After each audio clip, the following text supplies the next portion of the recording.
intro.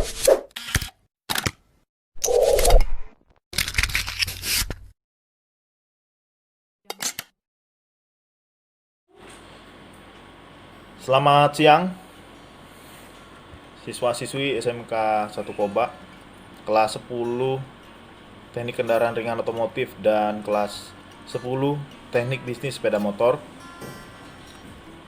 Kita memasuki pertemuan yang kedua, gambar teknik otomotif. Di sini Bapak sampaikan lagi mengenai video gambar teknik otomotif. Materinya masih menyambung materi yang minggu lalu. Harap disimak, dipelajari. Ini sebagai ganti ajar pertemuan kedua di masa pandemi ini karena kita masih belajar menggunakan sistem daring atau sistem online. Yuk, disimak videonya.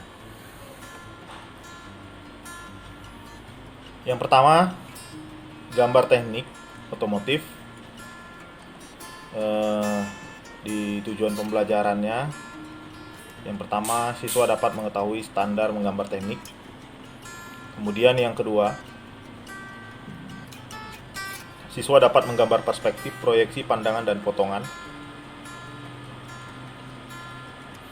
Kemudian Anda mengenal alat menggambar teknik. Yang pertama, kertas gambar.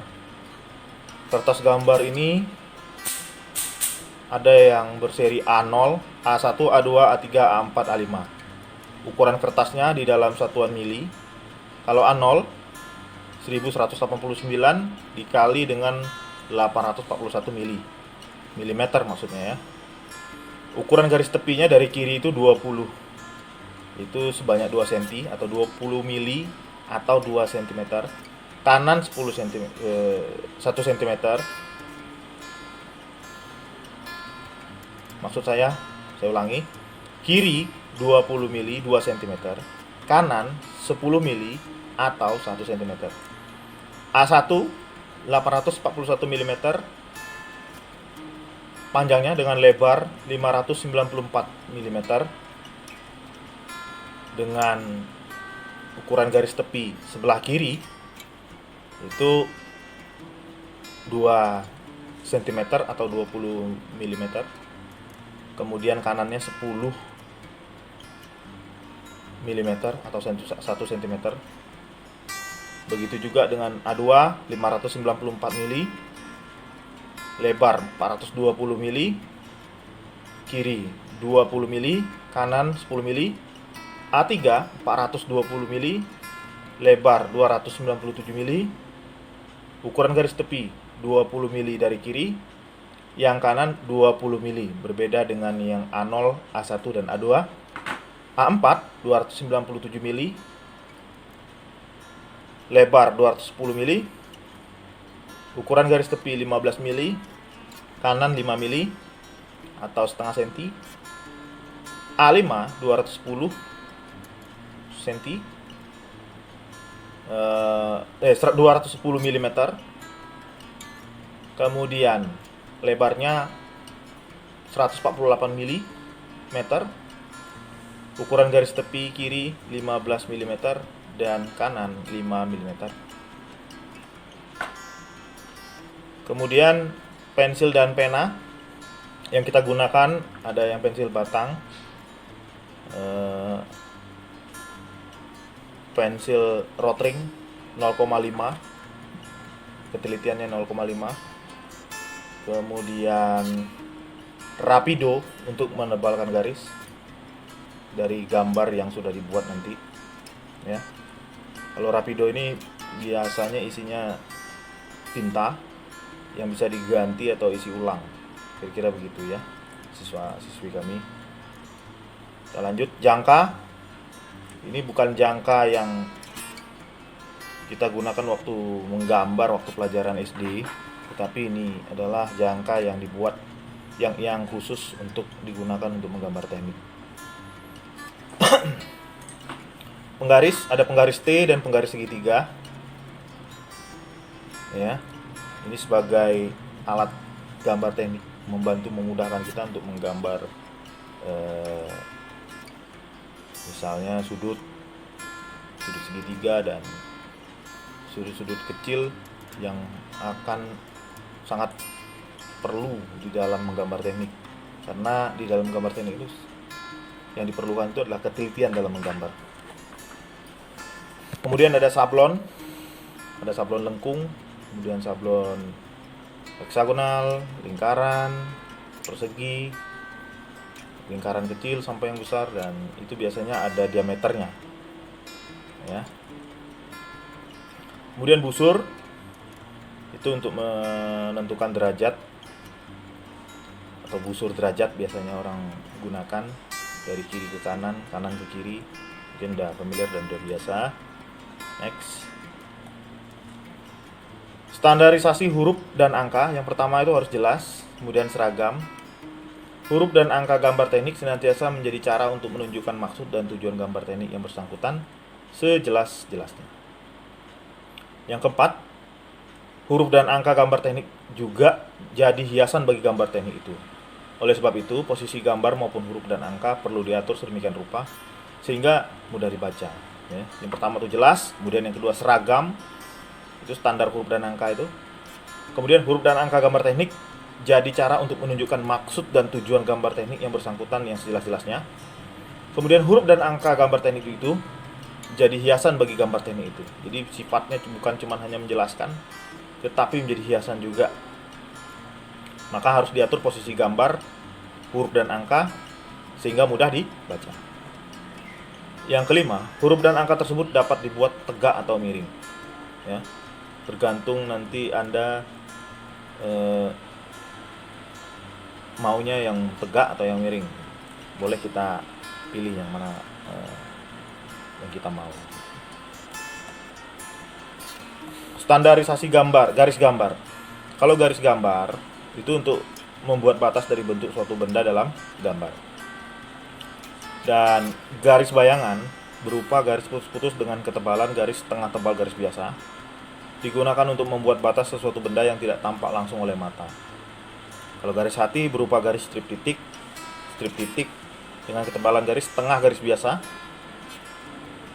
digunakan untuk menunjukkan sumbu suatu benda yang digambar.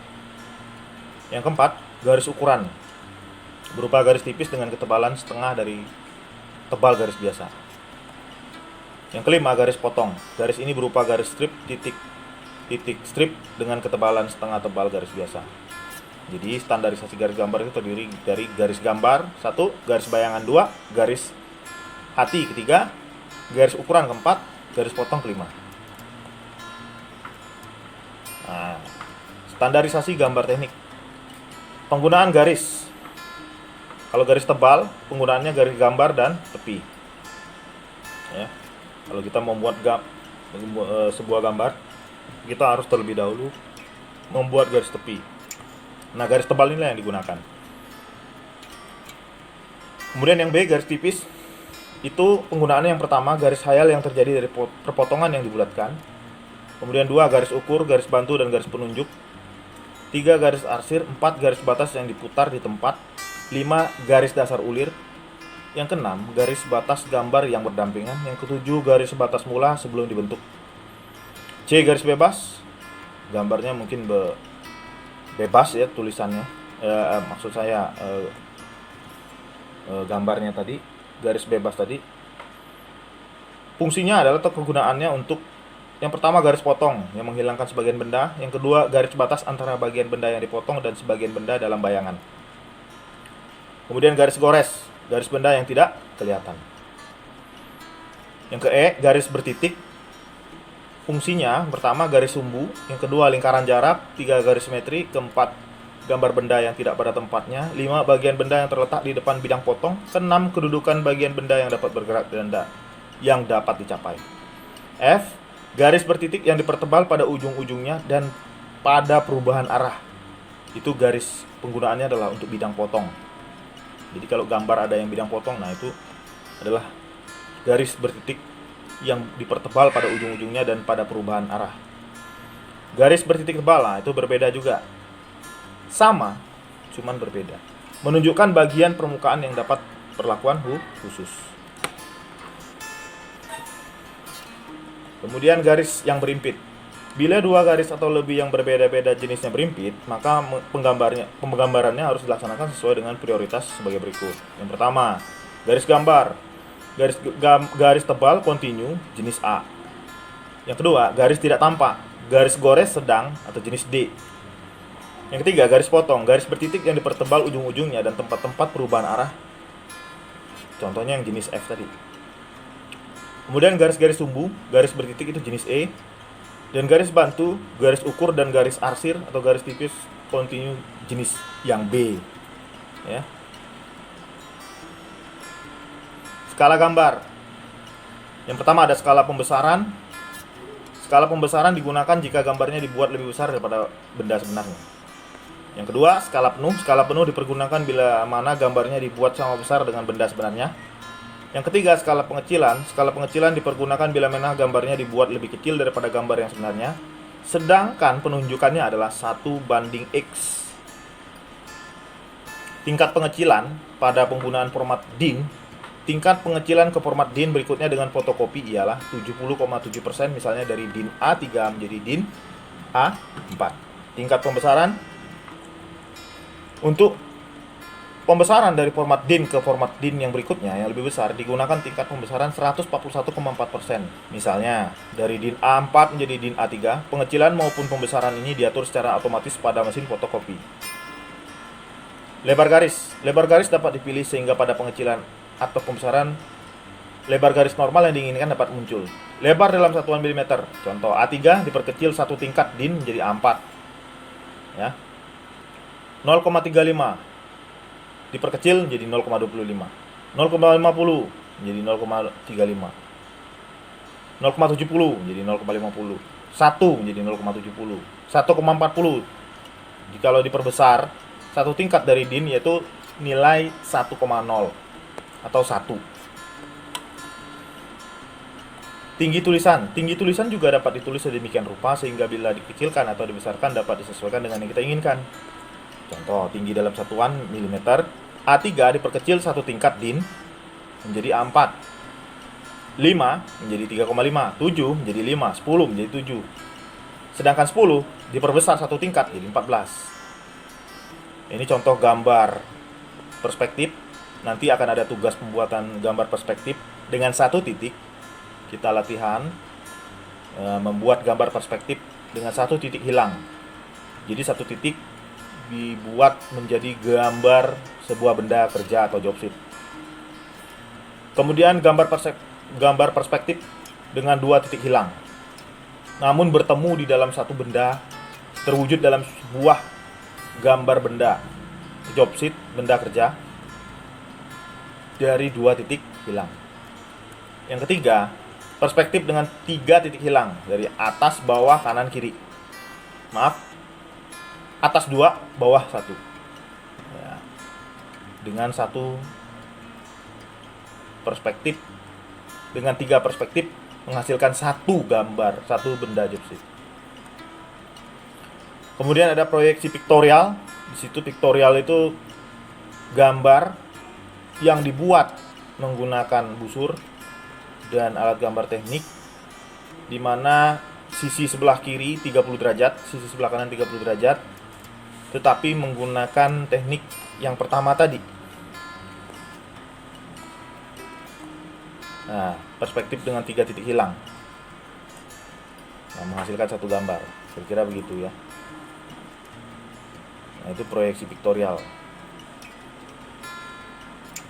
Kemudian proyeksi isometris. Kirinya 30 derajat, sudut sebelah kanannya 30 derajat. Kemudian proyeksi dimetris.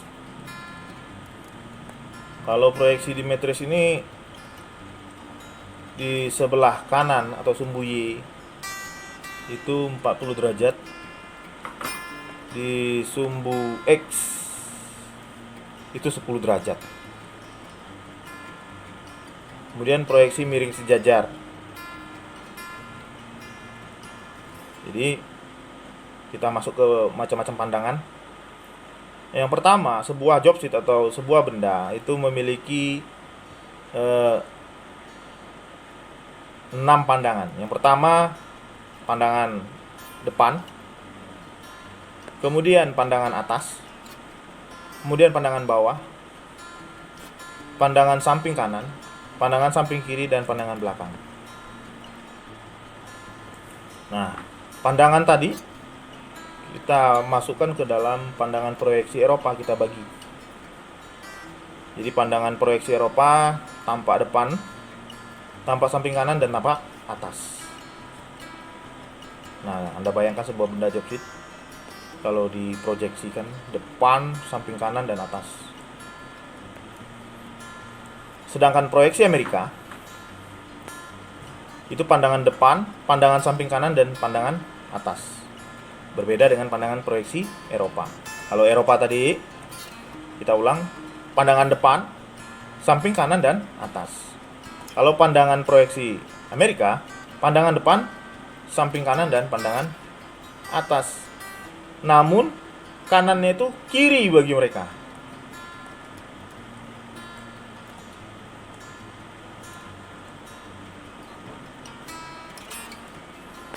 Nah, berikutnya simbol proyeksi dan anak panah. Proyeksi Amerika, lingkaran gambar target itu di belakang. Sedangkan gambar corong atau gambar pandangan itu terletak di depan daripada gambar target. Kalau proyeksi Eropa, gambar daripada lingkaran target berada di depan daripada corong. Nah, itu ada tanda ukuran panah yang bisa Anda pakai apabila nanti harus membuat garis gambar yang ada panahnya. Nah, itu ada ketentuan yang dibuat. Panjangnya itu L, kemudian sepertiga dari L itu lebarnya, untuk lebar, ya. Kemudian gambar potongan atau irisan fungsinya untuk menjelaskan bagian-bagian gambar benda yang tidak kelihatan. Ini seolah-olah gambar job sheet tadi dipotong atau dibelah. Jadi kita membayangkan bagaimana benda tersebut seandainya dipotong, lalu tapi benda itu tidak ada, sudah kita imajinasikan dalam sebuah gambar gimana sih kira-kira bentuknya, dan sudah kita tuangkan dalam perspektif gambar, hasilnya seperti apa, kira-kira gitu. Kita udah tahu sebelum benda itu jadi. Dan penempatan gambar potongan. Situ ada sumbu putar, ada penampang A, seandainya itu dipotong. Nah, kita jadi tahu kira-kira mana sih gambarnya, apa sih yang bisa dilihat. Proyeksi Amerika. Benda-benda yang tidak boleh dipotong itu seperti potongan jari pejal. Ya. Kemudian potongan dudukan poros.